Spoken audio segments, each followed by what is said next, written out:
boleh perkenalkan diri dulu. Oke, halo, nama aku Daniel Afiansyah. Aku asli Salatiga, umurku 22 tahun.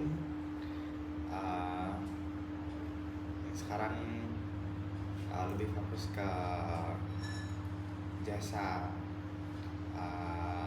berlatih bahasa, dua bahasa yaitu bahasa Indonesia sama bahasa Inggris. Oke. Boleh tahu nggak itu nama brand usahanya apa? Kalau dari nama, aku ambil nama Belajar Bahasa Ceria. Jasa apa ini yang ditawarkan? Apakah cuma bahasa atau gimana nih? Kalau dari Belajar Bahasa Ceria, jasa yang ditawarin itu termasuk kalau dari bahasa Inggris sendiri ya, karena ada dua. Dari bahasa Inggris dulu itu transkriptor, terus translator, sama class lecturing atau kayak les bahasa buat expatriate atau bule-bule yang bisa tiga, karena cukup banyak juga bule yang tinggal menetap di Salatiga. Kalau dari bahasa Indonesia lebih ke anak-anak, jadi gimana sih berbahasa yang benar dan sopan di mungkin kalau sekarang era baru tuh berbahasa jadi salah satu norma kesopanannya buat anak-anak. Nah, jadi kayak gitu. Berarti untuk kalau usia dewasa pengen belajar bahasa Inggris apakah bisa? Itu juga bisa, karena di Belajar Bahasa Ceria sendiri aku punya prinsip it's never late to learning something new. Jadi walaupun setua atau seumur berapapun kalian tuh belajar hal baru itu penting guys, kayak bahasa atau mungkin skill-skill baru yang mungkin bisa kalian buka di umur yang mungkin udah 30 tahun ke atas. Saya juga punya salah satu murid tuh umurnya 34 tahun, dia seorang ibu rumah tangga dengan semangat dan etos belajar yang tinggi. Jadi reason kenapa dia pengen belajar karena dia melihat pertumbuhan zaman sekarang, anaknya itu sekolahnya udah masuk taraf yang hampir setiap hari Senin sama Kamis pakainya bahasa Inggris. Tapi anaknya bisa, kenapa orang tuanya enggak gitu. Terus kenapa milih usaha yang saat ini ditekunin? Kenapa? Kan ada beberapa banyak mungkin pilihan yang lain. Ini cukup menarik sih buat aku. Dulu gak kepikiran buat buka usaha ini. Ini karena tempat dulu aku kerja itu banyak banget bule. Nah, kebetulan aku dikasih berkat ya, bisa fluently dalam ngomong bahasa Inggris, terus juga nggak ada kendala dan memang suka belajar multi bahasa. Jadi kenapa sih enggak aku monetize gitu, karena di Salatiga memang belum banyak yang kayak usahanya seperti ini. Mungkin kalau transkriptor banyak, terus translator masih oke lah, bisa dibilang banyak juga. Tapi yang lecturing dari bahasa atau converter itu mungkin masih sedikit. Siapa sih pelanggan utamanya atau marketnya kamu di kebanyakan apa sih? Kalau dari marketku sendiri, aku lebih fokus ke expatriate atau bule-bule. Bagaimana tingkat permintaan di Salatiga ini gimana nih? Apakah masih banyak atau bagaimana? Kalau untuk bahasa Inggris cukup banyak. Jadi aku punya program namanya Ngopak with English.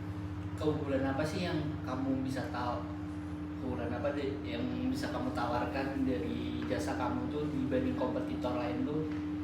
Nah, kalau aku keunggulannya ada di waktu terutama.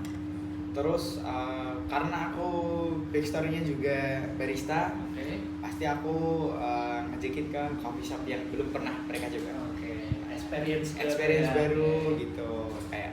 Terus karena aku dulu juga pernah di Singapura beberapa bulan. Nah, kadang aku compare nih, aku kenalin juga budaya-budaya gimana sih emang budayanya orang US States asli sama China English. Nah, budaya bahasanya gimana, terus budaya kalau ada tamu atau teman ke rumah atau dan lain-lain gimana gitu. Jadi aku nggak cuma ngajarin bahasa, tetapi ngenalin sedikit lah kulturnya orang-orang luar tuh kayak gimana gitu.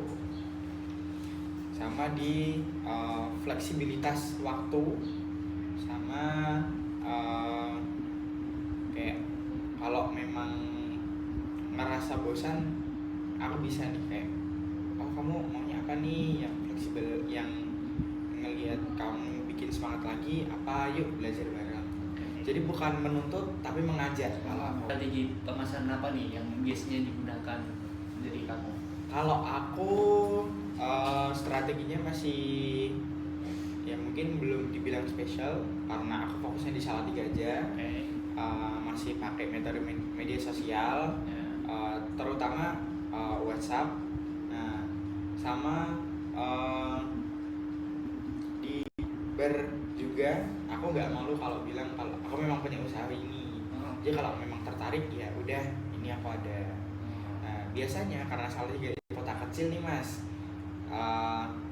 mulut ke mulut itu benar-benar kayak hampir 80% menunjang bagaimana aku teknik pemasarannya itu. Berarti promosi yang paling efektif adalah mulut ke mulut. Mulut ya, ke Mas? mulut, iya. Bagaimana nih cara kamu menentukan harga jasa kamu nih? Nah, kalau harga jasa di Salatiga itu aku berani bilang ini cukup mahal mungkin ya. Kalau karena apa ada sistem kelas, kelasnya itu 1A sampai C, terus 2 sampai C, terus 3 ada sampai B, yang 4 juga sampai B. Nah, per kelas itu aku tarifnya beda-beda nih mas. Jadi tergantung juga kesulitannya. Karena kalau di awal kan cuma belajar kayak verb atau mungkin kosakata biasa sehari-hari, daily use, terus kayak dialek atau lain-lain. Nah, kalau kelas 2 sampai 3, 4, nanti kalau yang kelas 4 sudah bisa mulai pembahasan politik atau isu-isu global dan lain-lain. Nah, itu aku patoknya per jam. Dari kelas 1 itu 1 jamnya 50.000. Oke. Nah, untuk kelas 2 sama 3 sebenarnya ini hampir mirip karena ini step by step ya. Itu ada di 100 per jamnya. Jadi aku matoknya per jam. Kalau untuk kelas 4 biasanya aku 150 per jam. Apa aja sih mas yang perlu disiapkan untuk memulai usaha ini? Yang pertama disiapin, harus siap dari segi ide dulu. Nah, jadi kayak konseptual materinya gimana, terus treatment beberapa customer biar kita tahu oh ini kalau psikolognya kayak gini kita treatmentnya begini. Jadi kayak karena balik ke prinsip awal ya, aku bukan menuntut tapi mengajak. Kalau nuntut kesannya kasar dan kayak harus banget nih. Kalau ngajak kan sama-sama senang, kenapa enggak gitu. Jadi yang harus disiapin bisa baca emosi orang dulu, terus kayak jangan capek gitu, kayak ngulik apa ya yang baru dari state yang bisa dibawa ke diimplementasikan ke satu materi ini, terus isu-isu Indonesia. Jadi update aja terus, update terus ya. Persiapan apa sih mas yang biasanya luput dari orang yang membuka usaha kayak kamu nih? Nah, ini biasanya yang luput itu nggak konsisten mas. Oke. yang luput itu selain konsistensi biasanya mereka gak sabar melatih orang gitu, sama kurangnya di materi yang itu aja. Karena kalau ngikutin update lecturing sekarang buat bahasa Inggris aja, kalau kemarin kita TOEFL, sekarang standarnya kita IELTS. Nah itu jadi beberapa tuh masih stuck di TOEFL aja. Berapa kapasitasnya mas? Sekali mengajar tuh maksimal berapa orang sih? Kalau buat sehari aku bisa maksimal itu 3 orang, minimalnya 1 orang lah. Ya, dengan jam yang berbeda-beda. Jadi pagi itu bisa 3 jam dulu, terus nanti siang ada brunch sampai jam 1 nanti 2 jam. Nah ya, kadang ada kelas malam juga kalau mereka mau. Itu bisa 3 jam. Kendala operasional apa sih mas yang biasanya sering dihadapi? Kendala operasional kalau di Salatiga ngomongin macet gak mungkin lah mas. Gak mungkin lah itu. Cuman kendalanya di itu mas, beberapa murid itu terbatas dengan kayak HP buat belajar aja gitu. Terus kadang juga ada beberapa yang nggak bawa buku. Nah gitu sih mas, kendalanya kalau itu di usaha ini itu lebih ke muridnya sendiri. Muridnya sendiri, oke. Terus kadang ada juga jam molor gitu. Bagaimana sih mas cara kamu menjaga loyalitas customer biar dia mau repeat order untuk ngajar lagi? Kalau dari aku pendekatannya bukan secara kelas aja, tapi juga lebih ke emosional mas. Okay. Nah, jadi banyak khususnya bule ya, banyak bule di murid aku tuh mereka udah pada punya anak. Nah, aku pendekatannya ke situ nih, karena memang aku juga suka anak kecil ya. Nah, kadang dikasih rasa nyaman aja, terus mulai dekat gitu mereka jadi repeat order. Dan bahkan ada yang setiap minggu mintanya 3 kali, 2 kali gitu. Dan apa sih mas saat menjalani usaha ini dan bagaimana cara masnya ini menyelesaikan? Kesulitannya dulu awal-awal kesulitannya di waktu, karena nggak bisa bagi waktu kan. Dan aku juga masih ngebar. Nah kesulitannya di waktu mas, tapi mulai kelamaan karena udah ada jadwal yang tetap. Nah, jadi udah mulai bisa nih, oh ini jadwalnya hari ini orang ini, orang A, orang B, terus nanti aku masih ada waktu kerja lain gitu. Berapa nih mas untuk modal pembukaan awal tuh butuh berapa sih mas? Mungkin range saja ya, kira-kira butuh berapa sih? Kalau modal awal banget dulu tuh aku nggak sampai 100.000. Nggak sampai 100.000 karena cuma jilid 1 materi, terus kesana sini deh kayak motor bensin atau makan siang, makan wajar banget lah uang operasional aja gitu. Apa nih mas rata-rata omset per bulan dari ngajar nih mas? Kalau per bulan mungkin kalau dibilang per bulan nggak bisa stabil ya. Mungkin per minggu sih mas bisa. Per minggu. Kira-kira berapa mas? Per minggu. Range saja nih range. Kira-kira ya kalau memang full class ya. Itu bisa di 600 sampai 700. Okay. Ya kalau 1 bulan kadang ya 2 juta, terus atau pernah sampai 3 juta gitu.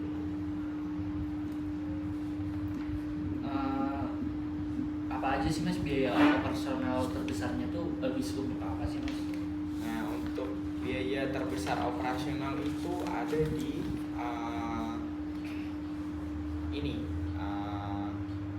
makan konsumnya customerku. Jadi kalau aku kan pasti ngajak di coffee shop luar. Nah pasti kalau nggak mau aku nanemin kalian bayar aku harus ada timbal baliknya nih. Nah pas kasih feedback berupa kopi atau makan siang atau apa itu. Jadi udah include. Jadi nggak cuma belajar aja. Oh, nggak cuma belajar aja berarti. Kamu dapat kopi, kamu dapat makan. Dapat ilmu juga ya. Iya. Dari sistem pembayarannya tuh gimana Mas? Apakah sekali pertemuan langsung bayar ataukah bayar di awal, bayar di akhir? Nah, kalau aku sistem pembayarannya tetap kalau ada kelas baru bayar. Nah, cuman beberapa customer ada yang minta 1 minggu penuh. Nah, gitu. Jadi bagus sih, lebih suka gitu karena komitmennya mereka sudah pasti. Karena mereka sudah mau bayar di awal ya. Nah, kadang juga ada yang bayar di akhir juga gitu. Apakah usaha memiliki pencatatan keuangan kayak pembukuan atau lewat Excel? Kalau catatan keuangan ada, cuman manual. Oh, manual banget. Manual banget nih. Iya. Pernah nggak Mas ngalamin boncos gitu Mas? Boncos pernah. Fun fact, aku juga barista yang suka ikut kompetisi. Jadi kayak bener-bener butuh latihan konsisten. Kadang aku bisa kayak batalin whole week atau 1 minggu kelas. Memang buat fokus ke bar aja karena ya memang 9 to 5-nya aku barista ya. Nah gitu, kadang boncosnya di situ. Struktur organisasinya gimana nih Mas? Nah ini usaha ini aku nggak jalanin sendiri. Kebetulan aku dibantu sama kasarku sebagai pengatur jadwal sama pengatur keuangan. Nah jadi aku selaku runner sama lecturing juga. Nah pasangan aku sebagai kayak manajemennya di belakang lah, kayak jadwal, keuangan, terus kelas-kelas gitu-gitu. Jadi yang bertanggung jawab mengambil keputusan tuh ada di kamu atau? Kalau untuk keputusan full di aku. Menurut kamu nih Mas, usaha kamu nih ada berdampak positif nggak untuk lingkungan sekitarnya, buat masyarakat kah? Kalau dampak positifnya ini jujur impactnya lumayan gede, terutama di komplek tinggal rumahku ya. Banyak anak-anak yang sekarang tuh mulai tertarik buat belajar hal baru, terutama bahasa, karena apalagi bahasa Inggris udah bahasa internasional ya, yang mungkin nggak semua orang harus bisa, tapi seenggaknya bisa gitu kan. Banyak anak-anak yang mulai inspired dari aku kayak belajar bahasa Inggris, sampai di desa juga beberapa remaja mulai tertarik buat collaboration program gitu, sama mungkin UMKM ya Mas ya. Karena aku sering ke coffee shop atau lain-lain ya. Buat rencana pengembangan usaha mungkin ya untuk 1 tahun ke depan ini bakal ada apa nih Mas? Kalau 1 tahun ke depan mungkin lebih nambah talent aja sih Mas. Ya mungkin kalau ada berkat nanti aku bisa bangun satu bangunan lah, memang khusus buat meeting room gitu. Jadi buat intens belajarnya. Kendala terbesar dalam mengembangkan usaha apa nih Mas? Kendala terbesar dulu datang dari orang terdekat Mas. Ya, kayak kamu kenapa sih ya, udah kerja kok jadi double terus kenapa harus bahasa Inggris, jangan ya itu tadi Mas, perlunya perlu tentang jangan sok Inggris lah kamu. Pasti gitu sih, jadi kepandangan sosial. Terus ada juga tetangga-tetangga yang mungkin ada pikiran buruk, sampai bilang kan kamu sekarang kumpulnya sama bule terus jadi uangnya banyak, gitu kayak pandangan sosialnya lebih ke negatif gitu. Judgement ya? Iya, judgement jatuhnya. Tapi ya kalau aku sih cuek ya gitu sih. Menurut Mas nih, peluang usaha yang sekarang dijalani itu dalam 5 tahun depan tuh bagaimana nih? Kalau 5 tahun ke depan mungkin masih oke buat jadi lecturing, transkriptor atau translator dan lain-lain, karena kebetulan aku juga suka nulis, suka main musik dan lain-lain. Bekal gitu, kayak gak cuma di pekerjaan aja, expand-nya bisa ke seni atau keminatan yang lain-lain gitu sih Mas. Jadi kalau menurut aku 5 tahun ke depan untuk usaha kayak gini